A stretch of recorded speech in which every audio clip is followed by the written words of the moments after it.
ဗီတာမင် D ကိုဘာလို့လိုအပ်လဲ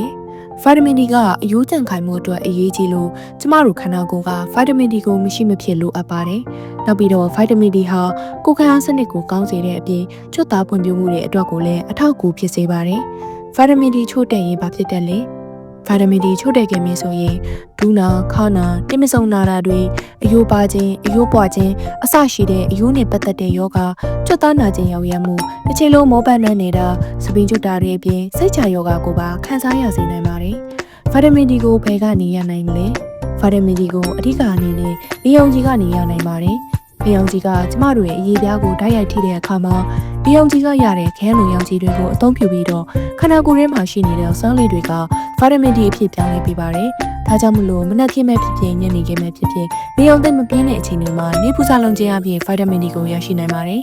ဗီတာမင် D ကျွဲဝတဲ့အစားအသောက်တွေကတော့ဆာမန်ငတ်တန်ငတ်တလောက်တို့လို၅မျိုးတွေကြက်ဥအကာနဲ့အသေးမျိုးမျိုးတို့ပဲဖြစ်ပါတယ်ဒါအပြင်စူပါမားကတ်တွေမှာရောင်းတဲ့နှုတ်နဲ့နှုတ်ထွက်ပစ္စည်းတွေတတိဖြော်ရည်တွေနဲ့စီရီယယ်တွေမှာလည်းဗီတာမင် D ကိုထည့်သွင်းထားလေးရှိပါတယ်အစားအသောက်နဲ့ပတ်သက်တဲ့ဗဟုသုတနဲ့အသုံးဝင်တဲ့နည်းလမ်းတွေအတွက် Food Classroom Page လေးကို Like and Follow လုပ်ထားကြအောင်နော်